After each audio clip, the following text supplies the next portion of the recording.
We have three really amazing speakers coming up now, representing different European organizations. We're really thrilled to have them here at the conference. Our first speaker, who we're really honored to have here, is Patricia Prendiville, who's been a long-time activist on LGBT issues in Ireland, and is also the former director of ILGA-Europe. But is here now as the Irish representative of the board of the EU Fundamental Rights Agency, and is going to present on issues related to the FRA. So welcome, Patricia. Just to get the sympathy vote already. I find it really works. Not. Right, okay. So, first of all, thanks very much for the invitation. The Fundamental Rights Agency is obviously delighted with the research that we have recently launched. So we want to be able to promote it. So I think it was a great pleasure for us in the agency to be able to be invited to speak to the data here in Ireland, and as well, in particular, I suppose, because Ireland has the presidency, so to link it through into the presidency. I have 12 slides. I only have 10 minutes, so that's less than a minute a slide. And if any of you have heard me speak before, you know I talk very fast and a lot.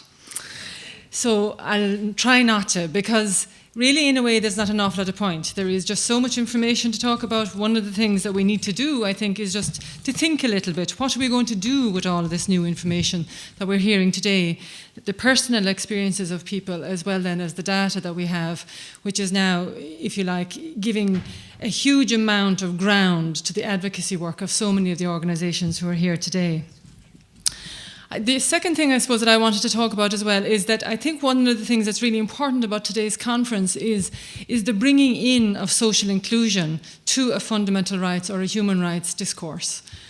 Years and years and years ago, sometime before some of you were even born, the Combat Poverty Agency here in Ireland commissioned a piece of research looking at social exclusion of lesbians and gays and bisexual people. We didn't talk about trans people at all back in the 90s.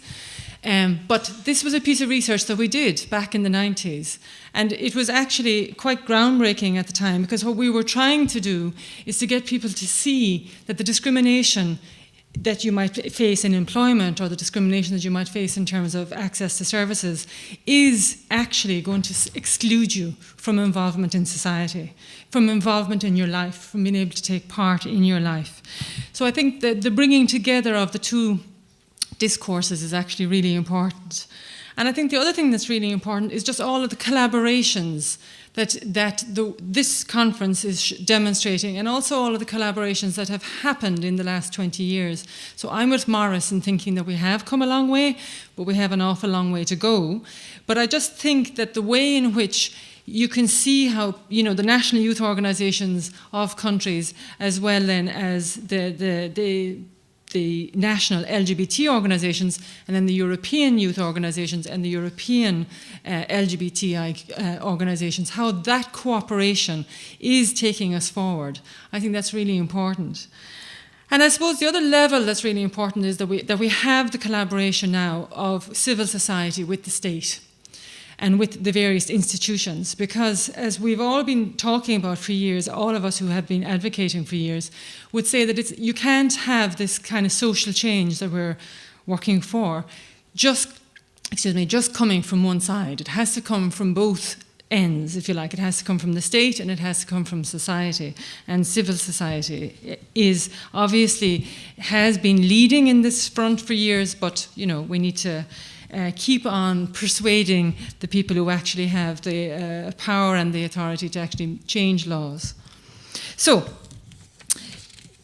I won't bother with the next slide, actually, because you probably do know about the European Fundamental Rights Agency. They've done a load of work on LGBT issues for years, and I think that has been that one of the things that was really good about that is it started because the European Parliament asked them back in 2007, when they got established, to get data.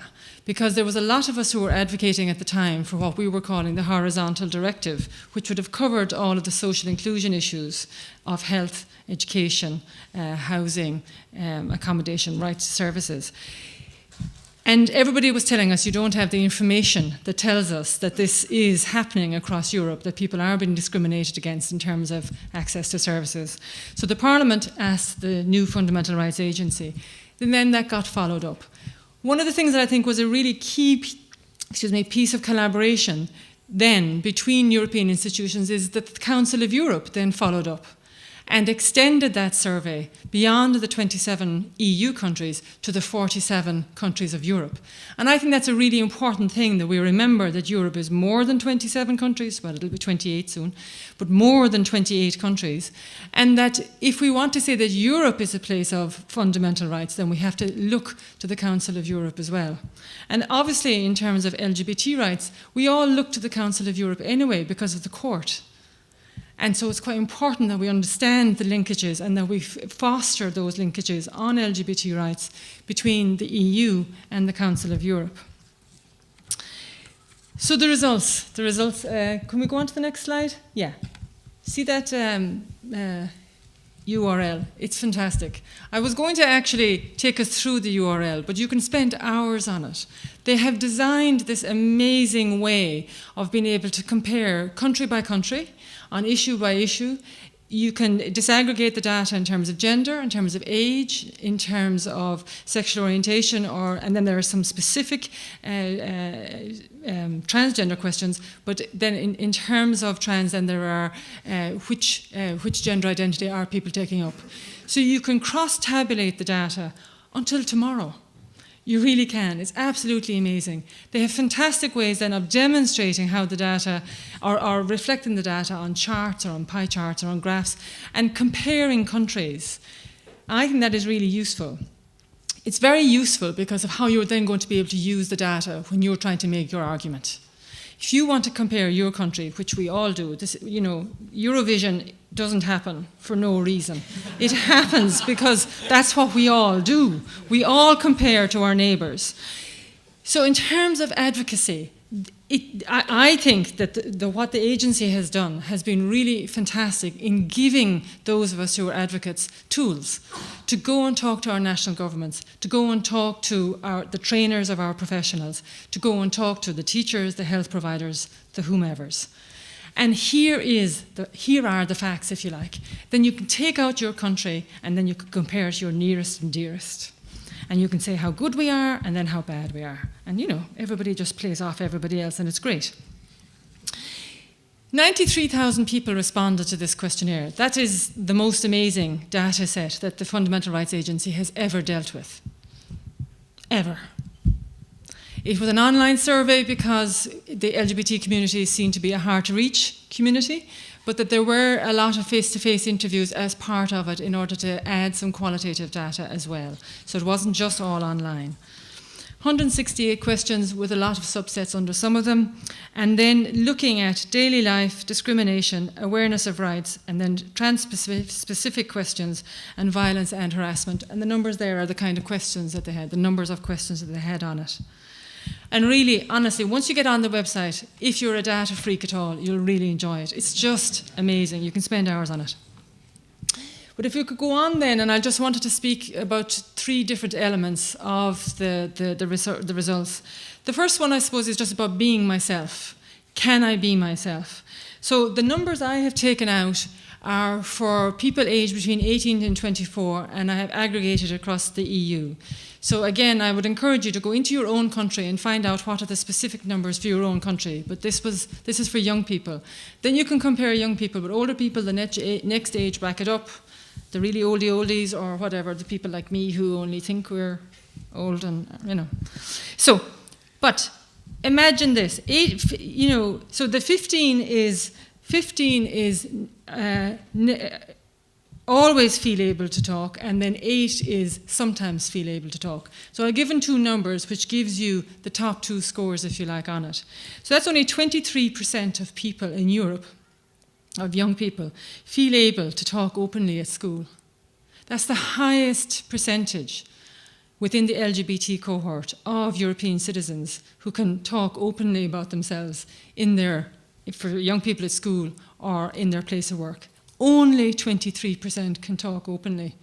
Can you imagine how excluding that is on every single fact of your day. You can't talk about anything. Only 23% of people can do it in that age cohort. I think that is like such a condemnatory note that we should be aware of in Europe. How can we say that we have a Europe of fundamental rights if that's what the reality is?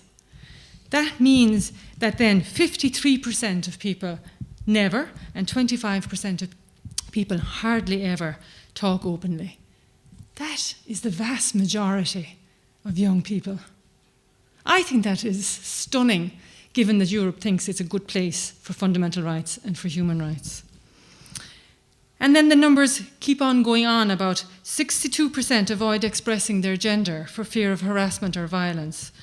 40% rarely or never hold hands in public with their girlfriend or boyfriend or partner. 40%. 2% of heterosexuals never hold hands in public.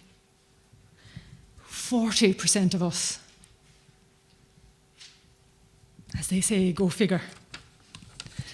If you go on then to me and those around me, only 40%. You see, and I'm not even halfway through. God Almighty, right? Hardly any members of people's families know. So only 24% know of somebody's sexual orientation or their gender identity. So 24% always know, 16% mostly know. 31% of people's friends know. 31% of people's work colleagues know. 20% of medical staff know. Now again, if you think about that, you're looking for a service from the medics. That's 80% of LGBT people in the 18 to 24 year age bracket. They're medical professionals don't know that they're LGBT. 80% who are getting asked the wrong questions, who are getting maybe the wrong treatment, who are being treated not fully. So I think that the impact on the individual is really proven by the data.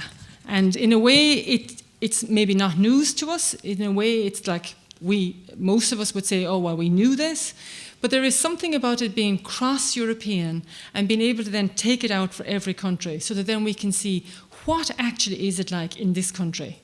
And therefore then what are we doing in terms of trying to change it or trying to address it.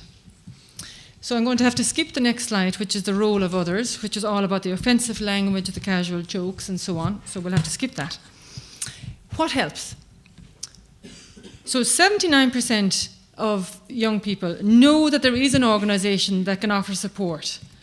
Yet 35% don't know that there's an EU directive outlawing discrimination in employment. That's an awful lot of people who don't know about a directive that's 13 years old. I think that's another sign that us in Europe need to do something else. 71% know that there are programmes that raise awareness. And then so it helps that there are programmes and it helps that there are organisation. What else helps? 74% think that measures at school would help me to be more comfortable. 60% think that if public figures spoke more openly, this would help me to be more comfortable. 60% think the promotion of equality and of fundamental rights by national bodies would help. And 60%, oh God, all my percentages look very the same there. Check that one. That's 3 60s in a row. I'm not too sure about that now. But the civil servants one is right because I thought that was very high. 60% think that training civil servants would be a good idea. Now again, these are recommendations that lots of you in your own countries would have made when you did your own data at your national level. When you looked to see what are the gaps in terms of inclusion of LGBTI people in your country. We know that having properly trained professionals would be good. We know that having good equality legislation is helpful. We know that having an organisation that promotes equality and promotes human rights is a good thing. So this is just more proof of that. So the agency then went on to 5 recommendations. And again, they're all available in that short report. There's a summary report, and I really have to shut up now. Okay, so the 5 recommendations are in the report. You are familiar with them. And I think, though, that what I would like to finish on then is that what we need to do at this European level. We are a combination of different players here today. What we need to do is to use the experience, the personal experiences that we've heard from, plus the data, to keep on advocating. We know what's needed. That's not in doubt. And the Fundamental Rights Agency has now, if you like, echoed that by looking for human rights action plans at national level, looking for a coordinated response from the European level. So that's the 14 countries that signed up to that roadmap at the launch of this data. So if your country is one of those questions, if you're from the Netherlands, Malta, Austria, Finland, Italy, Croatia, Denmark, Belgium, France, Sweden, Luxembourg, and Ireland in July, if you're from one of those countries, your Minister for Equality has signed up to the roadmap. So you have an opportunity to get that to happen in your country. And you have lots of other people to support you on doing that. We also need to look at hate crime, because that is one of the biggest issues. There is an opportunity at the end of this year, and I know you had Phil Prendergast here earlier talking about having a look at, from the European Parliament, but we do need to look at LGBT and homophobic and transphobic hate crime being included in European level legislation, and then to get transposed properly and implemented and monitored properly at national level. So I'm from the kind of an agency, speaking from an agency at the moment, which really believes in a pan-European level being useful, national level being essential. And if you don't have the action at the national level, it's not going to happen at the European level. We were spoken to about this recently at another conference that Ireland hosted in terms of fundamental rights. And it's about that in terms of, for example, getting the horizontal directive on LGBT and social inclusion issues, not social inclusion as such. It's the national level that's blocking it. The EU Commission has proposed it. The Council has sanctioned it. It's the national level that's blocking it. So we need to get action happening at the national level as well as the European level. And it's been a great pleasure to whiz through, I can keep talking forever, but I won't, on what it is that, if you like, another one of the agencies from the European level can do to support you at national level to try and move this on. Because move it on we will. Look how far we've come already, but we've got to keep the eye on the prize, which is proper human rights and fundamental rights across Europe, experienced on a daily basis by everybody. Thanks very much.